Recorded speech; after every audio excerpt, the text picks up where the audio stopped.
요즘 개를 많이 키우죠. 그래서 개 전문가가 상당히 인기가 있습니다. 한 번은 문제가 있는 개를 훈련시키는 걸 보았거든요. 아, 대단하다 싶은 생각이 들더라고요. 그런데 어떤 개 전문가는 그 개에 대해서 연구를 하기 위하여, 그러니까 개 전문가가 되기 위해서 개하고 사는 거는 말할 것도 없고, 또 개가 먹는 사료 그것도 많이 먹어봤대요. 그런데 개 사료만 먹는 게 아니에요.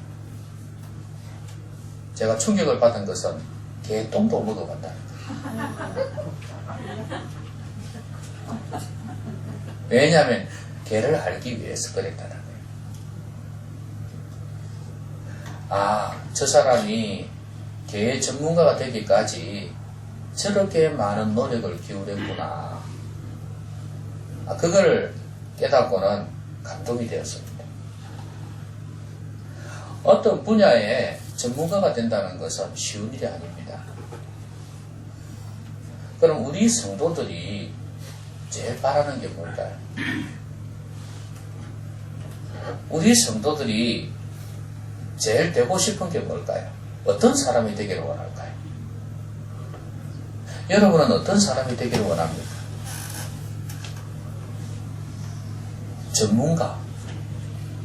뭐의 전문가? 여러분 신앙생활 한 지가 지금 많은 사람은 수십 년도 안 될 거 아니겠습니까? 그러면 믿음의 전문가가 되어야 안 되겠습니까? 말씀을 들은 지가 수십 년이면 말씀의 전문가가 되어야 안 되겠습니까? 우리 성도는 원하든 원치 않든 간에 이 갈망을 가지고 있어야 합니다. 말씀의 사람이 되고 싶다. 그런데 이 말씀의 사람이 되는 것은 하루아침에 되는 게 아닙니다. 그냥 쉽게 되는 게 아닙니다. 오늘 이 말씀을 잘 보면 이 시편 119편은 말씀의 시편이라고 그랬지 않습니까? 전부 다 말씀에 관한 거예요. 이 시인이 정말 말씀을 사랑하는구나 하는 걸 알 수 있어요. 이 사람의 별명을 하나 붙여준다면 말씀의 사람 이렇게 해도 괜찮습니다. 근데 이 사람이 어떻게 해서 이렇게 말씀의 사람이 될 수 있었을까요? 저는 오늘 말씀을 통하여 그걸 살펴보고자 합니다. 여러분 귀가 솔깃해지지 않습니까? 나도 말씀의 사람이 되고 싶은데 잘 됐네. 도대체 그 비결이 뭔지 한번 귀를 기울여 보자. 그런 마음이 들지 않습니까? 그러면 된 겁니다. 자, 오늘 시편 113절 한번 보세요. 내가 두 마음 품는 자들을 미워하고 주의 법을 사랑하나이다 그랬습니다. 자, 주의 법을 사랑하는데 그 앞에 전제 조건이 있어요. 그게 뭡니까? 두 마음을 품는 자들을 미워한다 그랬습니다. 그 밑에 보니까 115절에는 너희 행악자들이여 나를 떠날지어다. 나는 내 하나님의 계명들을 지키리로다 그랬어요. 행악자를 떠나라고 그랬어요. 미워한다는 이야기죠. 두 마음 품는 자들을 미워한다는 거예요.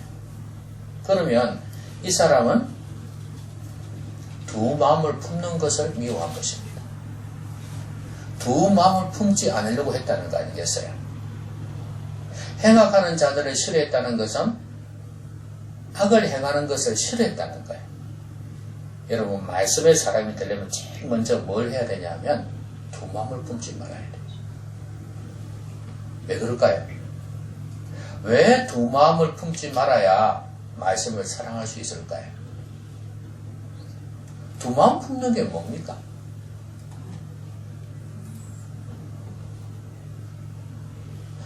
두 마음 품는 게 뭐예요? 우리 흔히 하는 말은 양다리 걸치기. 그렇죠? 그러니까 이것도 좋아하고 저것도 좋아하는 거죠.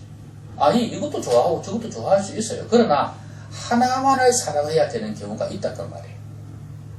그런 경우에는 또 다른 걸 사랑하는 게 죄가 될 수 있단 말이에요. 여러분, 두 마음에 대해서 예수님께서 하신 말씀이 있어요. 마태복음 6장 24절에 보면요, 예수님께서 이런 말씀을 하셨어요. 한 사람이 두 주인을 섬길 수가 없다, 이렇게 말씀하셨어요. 이를 중히 여기면 저를 경히 여기고, 이를 경히 여기면 저를 중히 여기게 되어 있다, 이 말이에요. 그러니까 그러면서 예수님께서 하신 말씀이 이래요. 하나님과 재물을 겸하여 섬길 수가 없다, 이렇게 말씀하셨어요. 이게 바로 두 마음이에요. 하나님하고 다른 것 견주어서 사랑해서는 안 된다는 거죠. 그 말은 하나님을 사랑한다는 것은 하나님의 말씀을 사랑한다는 거거든요. 그러니까 말씀의 사람이 되고자 하면 하나님 외에 다른 것을 같이 사랑해서는 안 된다는 거예요. 더더구나 하나님보다 더 사랑해서는 안 된다는 말이에요. 이게 바로 두 마음이에요. 여러분, 바울은 이 두 마음에 대해서 이렇게 말씀을 했습니다. 믿지 않는 자와 멍에를 같이 매지 말아라, 그렇게 말씀했거든요. 그러면서 의와 불법이 어떻게 조화가 되겠냐, 빛과 어두움이 어떻게 함께 할 수 있겠냐, 그리스도와 벨리알이 어떻게 조화가 되겠냐, 하나님과 하나님의 성전과 우상이라고 그렇게 표현을 했어요. 그러니까 하나님과 우상을 어떻게 견주겠냐, 그 말이에요.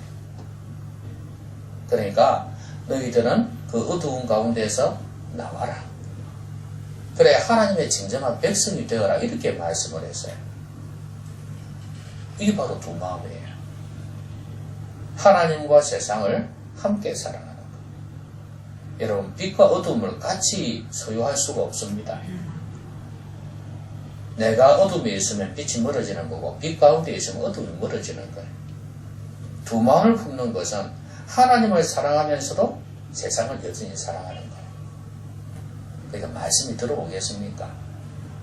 예? 말씀의 사람이 될 수 있겠냐, 그 말이에요.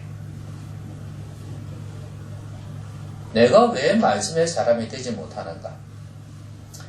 내가 미련을 두고 있는 게 너무 많았어. 내가 세상에서 사랑하고 관심 갖고 있는 게 너무 많아서, 그래서 말씀의 사람이 못 되는 겁니다. 우리의 삶은 복잡다단하지만 그래도 우리의 마음은 좀 단순화시킬 필요가 있어요. 하나님 말씀에 마음을 두십시오. 세상을 겸하여 사랑하시면 하나님의 사랑이 그 속에 있지 아니합니다. 그러니 말씀이 들어오겠습니까? 안 들어오지. 두 마음 품지 마십시오. 야고보는 두 마음에 대해서 뭐라고 말씀했죠? 누구든지 지혜가 부족하거든 구히 주시는 하나님께 구하라 그랬습니다. 그런데 구할 때 의심하면, 아무것도 얻을 생각을 하지 말아라. 마치 바람에 밀려 요동하는 바다 물결 같아. 두 마음을 품어서 정함이 없는 사람이다, 이렇게 표현을 했단 말이에요. 이거 의심이죠. 믿음과 의심 사이에 이 두 마음이에요. 믿는다고 기도를 했는데 의심한단 말이죠. 그러니까 이게 안 되는 거예요. 왔다 갔다 한다는 말이에요. 이렇게 의심을 하니까 말씀의 사람이 될 수가 없는 거예요. 하나님께 기도할 때마다 적극적으로 믿어야지. 그래야 하나님에 대한 신뢰가 있고 또 말씀을 찾을 거 아니겠습니까? 여러분, 이 사람은요, 하나님을 의심할 만한 상황이 있었습니다. 자기는 진짜 신앙생활을 열심히 했는데 안 좋은 생활이 너무 많은 거예요. 우리가 봐서 알듯이 원수들이 얼마나 핍박했는지 몰라요. 그를 멸하려고 그랬어요. 아무리 기도해도 도움은 오지 않고 영혼과 몸은 쇠해지고 너무 힘들어지는데 여러분 하나님 신뢰하면 합니까? 욥처럼 너무 힘든 거예요. 그런데도 이 사람이 말씀의 사람이 된 이유가 뭐냐면 하나님을 끝까지 신뢰했기 때문이에요. 의심하면 하나님의 사랑을 의심하고 하나님의 인도하심을 의심하는 사람은 말씀의 사람이 될 수가 없어요. 당연하잖아요. 하나님을 신뢰를 못하는데 어떻게 하나님의 말씀을 가까이 하려고 하겠습니까? 여러분 두 마음 품지 마십시오. 그래야 말씀의 사람이 될 수 있습니다. 그 다음에 114절을 보시면 주는 나의 은신처요 방패시라 내가 주의 말씀을 바라나이다. 자, 이 사람이 말씀을 바라는 이유가 뭡니까? 주는 나의 은신처요 방패이시기 때문입니다. 여러분 은신처가 뭡니까? 숨을 보시죠. 방패는요. 적의 칼이나 화살을 막는 게 방패 아니겠습니까? 그러면 은신처나 방패는 어떤 상황에서 주어지는 말이죠? 싸움, 전쟁, 그죠? 싸우거나 공격을 당할 때 필요한 단어들입니다. 그러면 이 사람이 너무 힘들고 어려운 환경 속에 있다는 거죠. 그래서 이 사람은 하나님을 피난처로 삼고 있어요. 그래서 이 사람은 하나님의 말씀을 바라고 있다는 겁니다.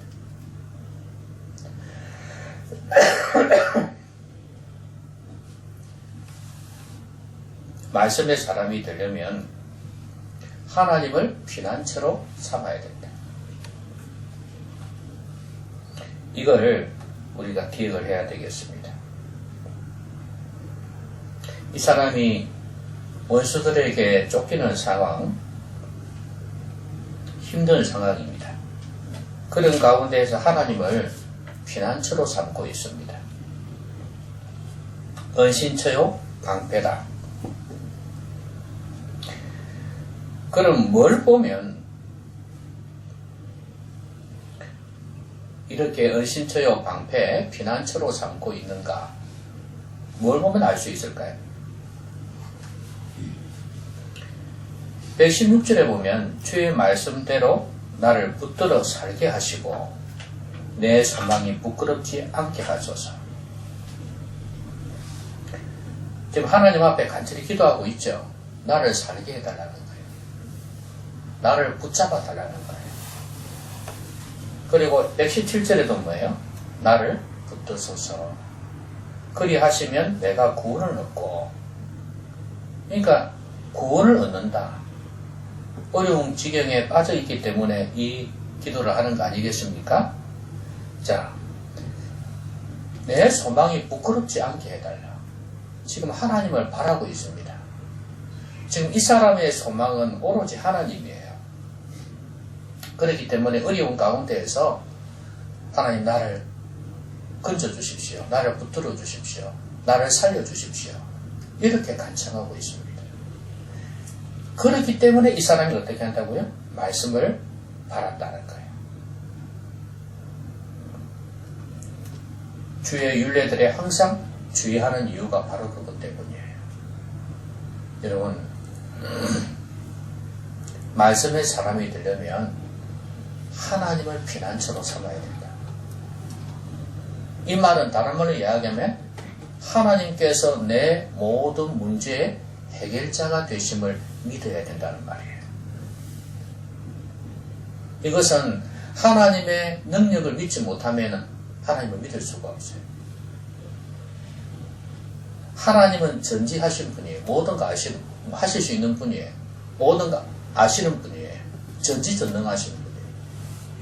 그러면 내 인생의 모든 문제도 능히 해결해 주실 수 있는 분이라는 걸 믿어야 된다는 거죠. 이 신뢰가 없으면 하나님의 말씀에 대한 기대도 없을걸요? 그렇지 않습니까? 뭐 한다고 말씀을 보고 들어요. 쓰잘데기 없이. 볼 것도 많고 읽을 것도 많은데 이 세상에. 왜 우리가 하나님 말씀을 듣고 읽습니까? 왜 묵상합니까? 아, 좀 유식해 보이려고요? 아니잖아요. 이 말씀 속에서 살아계신 하나님을 더 알게 되고, 더 하나님을 신뢰하게 되고, 더 믿음이 굳건해지고, 그래서 하나님의 살아계심을 내 삶 속에서 체험하기 위한 거 아닙니까?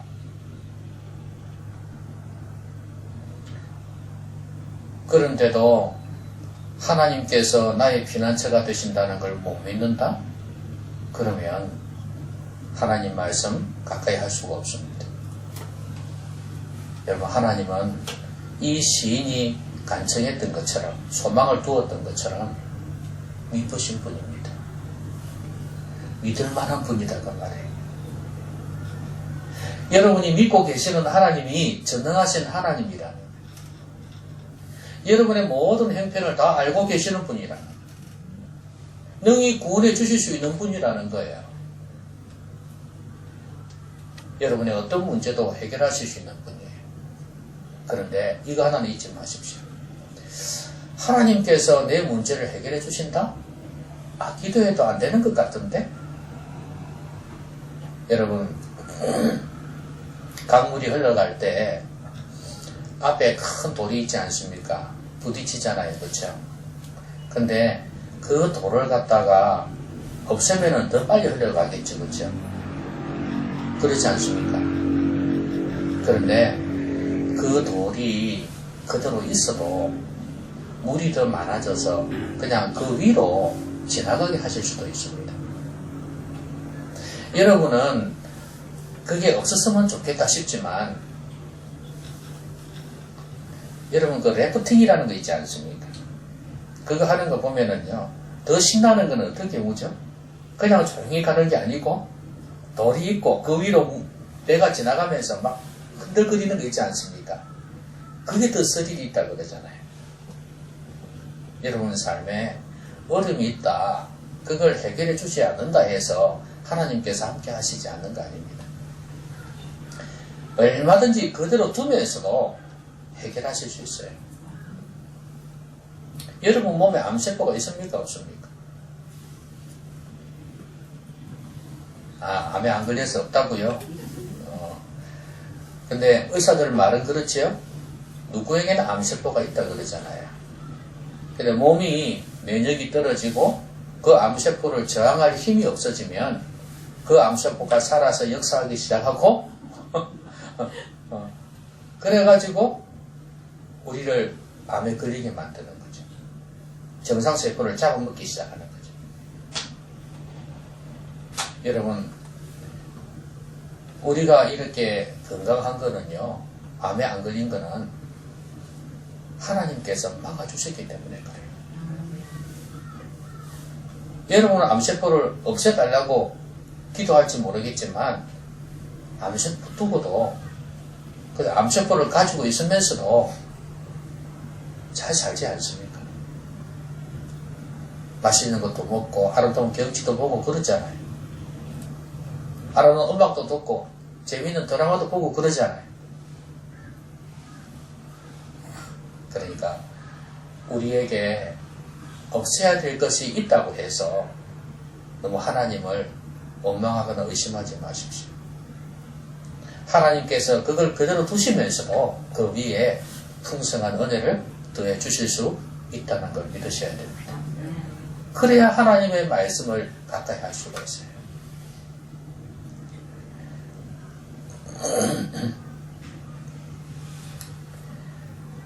그 118절을 보시면 이런 말씀이 있습니다. 한번 같이 한번 읽어볼까요? 시작.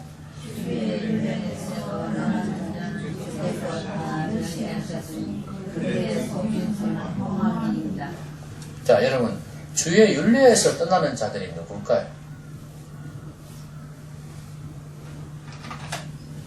주께서 멸시하셨다 그랬잖아요.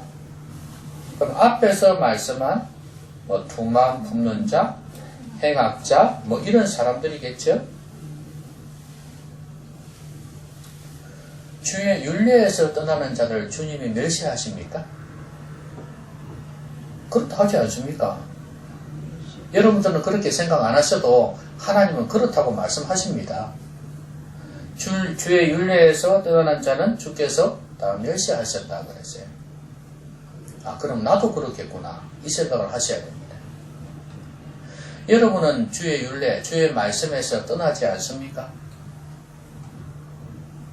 여러분의 육체의 눈이 떠날 수도 있지만 여러분의 마음이 떠날 수도 있어요. 이 책이 옆에 있다고 해서 설교를 듣는다고 해서 주의 율례를 가까이 한다고 볼 수가 없어요. 내 마음은 말씀에서 멀어져 있을 수 있습니다. 그럼 하나님이 인정하지 않는다는 거예요. 하나님께서 인정하는 사람이 되어야 되지 않겠습니까? 그렇죠?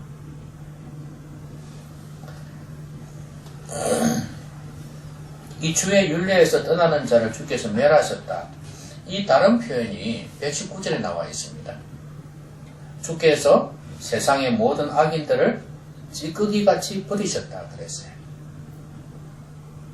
여러분, 이런 표현들을 한 단어로 표현하면 뭐라고 이야기할 수 있을까요? 하나님께서 이렇게 행하신 이 일들을 한 단어로 표현하면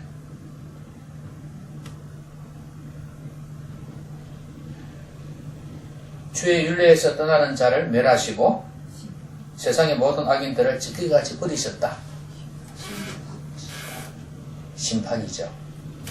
그죠? 하나님은 심판하시는 하나님이에요. 지금 이 시인은 그러므로 내가 주의 증거들을 사랑하나이다. 119절에서 그렇게 말씀해요. 그러므로가 뭔데? 하나님이 심판하시니까. 주의 율례에서 떠나는 자들을 하나님이 멸시하시는 이유가 뭐냐 하면 118절에 보니까 그들의 속임수는 허무함이니이다. 헛된 속임수를 쓴다는 거예요.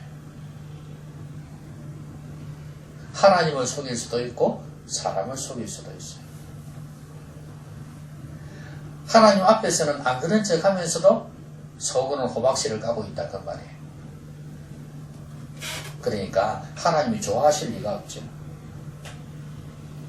자, 이 시인은 하나님이 두렵다.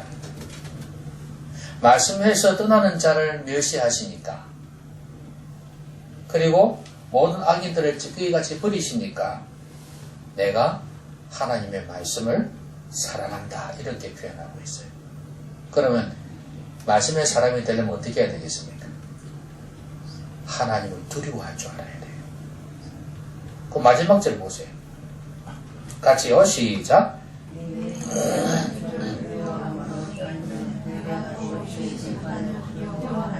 바로 이거예요. 내 육체가 주를 두려워함으로 뜬다. 주의 심판을 두려워한다. 자기가 하나님 말씀을 사랑하는 이유가 뭐냐 하면 주님을 두려워한다는 겁니다. 우리가 말씀의 사람이 되려면 주님을 두려워해야 돼요.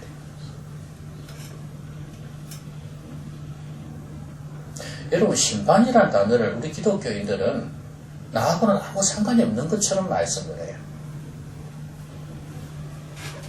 여러분, 우리가 죽고 난 뒤에 천국과 지옥을 정할 때 그때 심판이라 그러지 않습니까? 그런데 여러분, 이 말씀을 한번 보세요.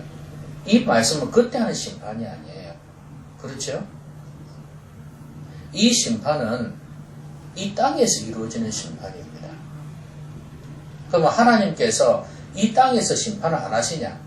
천국과 지옥을 가르는 심판이 아니라 여기에서 악에 대해서, 죄에 대해서 벌 주시는 것, 잘한 것에 대해서 칭찬하시는 것, 이걸 여러분 이 땅에서 하나님께서 하실까요? 안 하실까요? 하실까요? 안 하실까요? 하시겠죠, 당연히. 하나님의 성품은 그렇게 하게 되어 있습니다.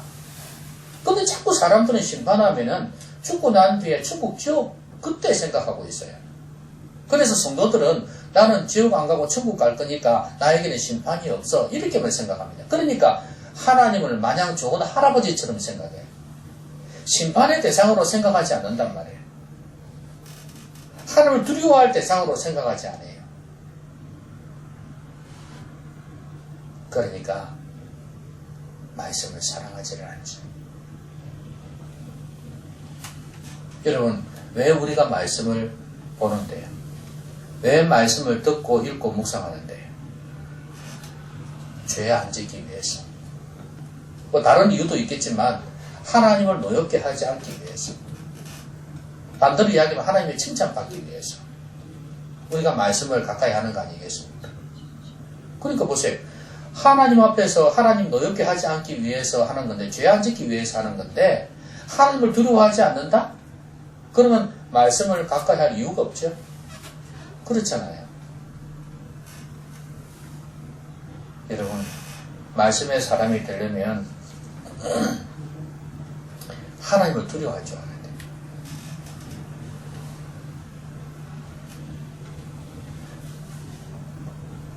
말씀을 사랑하는 것이 어떤 것이겠습니까? 오늘 이 사람은 하나님을 두려워하기 때문에 말씀을 사랑한다, 주의 증거들을 사랑한다 이렇게 표현을 했거든요.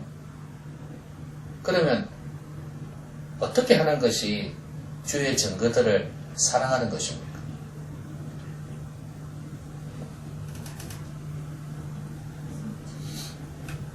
예? 말씀을 지키는 것. 사랑한다는 표현을 또 다르게 표현하면 즐거워한다고 표현할 수 있겠죠. 시편 1편에 뭐라 그랬습니까? 2절에 보니까 주의 율법을 즐거워하여 주의 율법을 주야로 묵상하는 자라 그랬어요. 그럼 거기에서는 말씀을 즐거워해서 주야로 묵상하는 게 말씀을 사랑하는 거죠. 그러면 여호수아 1장 8절에는 뭐라고 되어 있습니까?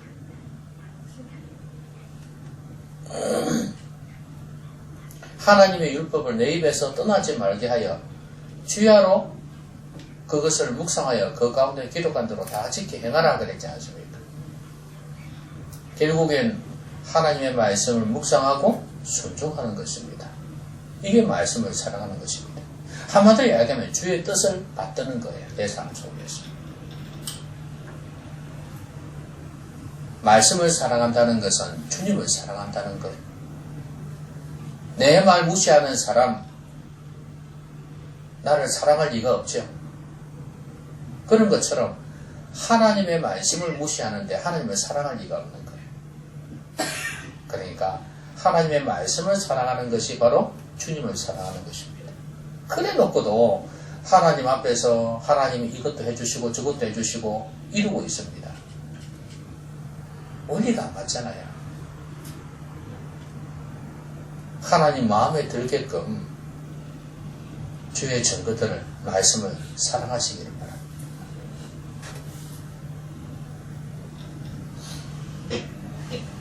말씀의 사람이 된다는 것은 말씀이 그냥 내 머리에만 있는 걸 말하는 게 아니에요.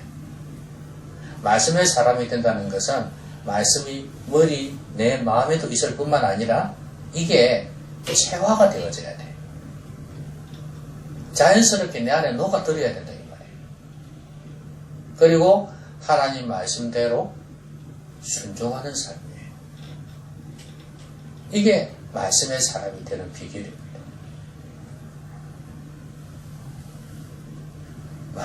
여러분 말씀했듯이 말씀의 전문가예요. 여러분 신학 교수는 더더구나 성경을 가르치는 신학 교수는 그 보통 말씀의 전문가라 그러잖아요. 그거는 이론의 전문가예요. 말씀의 실제의 전문가는 여러분이 될 수 있습니다. 아시겠습니까? 교수들보다도 더 말씀의 실천, 그러니까 실제 전문가가 될 수 있다 그 말이에요. 그게 말씀의 사람 아니겠습니까? 여러분이 말씀에 순종함으로 말씀 이론 많이 아는 신학교수나 목사들을 부끄럽게 하시기 바랍니다. 여러분 이런 이야기 들으셨지 않습니까? 제가 옛날에 한번 드린 적이 있는데 그 여수 예양은행 그게 그 안민 교수라고 그 고신대 음악과 교수가 있어요. 서울대 출신인데 이 사람은 이제 리릭한 그러니까 오페라 같은 그런 하는 목소리가 아니고 그러니까 그냥 노래를 부르는 리릭한 미성을 가진 성악가입니다. 이 사람이 신앙이 참 좋아요. 그래서 이제 그 서울대 출신이나 이런 음악 전공한 사람들 데리고 이제 거기에 가서 봉사를 한 거예요. 저녁에 예배 시간이 되었는데 이제 특송을 하지 않겠습니까? 그래서 이제 이 사람들이 쫙 멋있게 그냥 하운 넣어가지고 멋있게 성악 있지 않습니까? 쫙 뽑는 거죠 그냥 이렇게. 그러니까 이제 그 여수 예양은의 그 할머니들 할아버지들은 대체로 다 이 나병이니까 어떤 사람은 손가락도 일고 잘리고 뭐 코도 들어가고 막 이랬어요. 그런 사람들이 이제 뭐 은혜 안 받지 않겠습니까? 그렇게 열심히 하는데 은혜 받겠죠. 그래서 이제 그 사람들 다 하고 난 뒤에 이제 현지 교회 교인들이 나와서 특송하는 거죠. 그 할머니 할아버지들이 나와가지고 금방 말씀드린 대로 얼굴은 그렇고 손도 그렇고 그런 사람들이 쭈그스럽게 해가지고 나와가지고 특송을 하는데 울면서 찬양을 하는 거예요. 그 이제 그런 중에 이제 이 사람이 깨달은 거예요. 자기 깨달은 걸 이야기를 하더라고요. 아, 우리 찬양이 틀렸구나. 진짜 찬양은 저거다 이거예요. 자기 마음에서 우러나는 신앙 고백이 있는 찬양. 그게 바로 하나님을 감동시키는 찬양이다. 진짜 찬양은 저거다 이거죠. 이론적으로 목소리 성악하는 걸 배워가지고 멋있게 뿜어낸다고 해서 그게 찬양이 아니다 그 말이에요. 진짜 찬양은 마음에서 우러나는 고백적인 찬양이라야 된다는 거. 여러분 말씀도 그렇지 않습니까?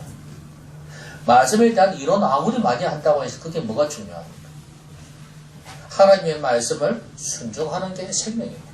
왜냐하면 말씀 주신 것은 우리 지식을 위해서 주신 게 아니거든요. 말씀은 순종하라고 주신 거죠. 하나님의 뜻을 보여주시고 행하라고 주신 거예요.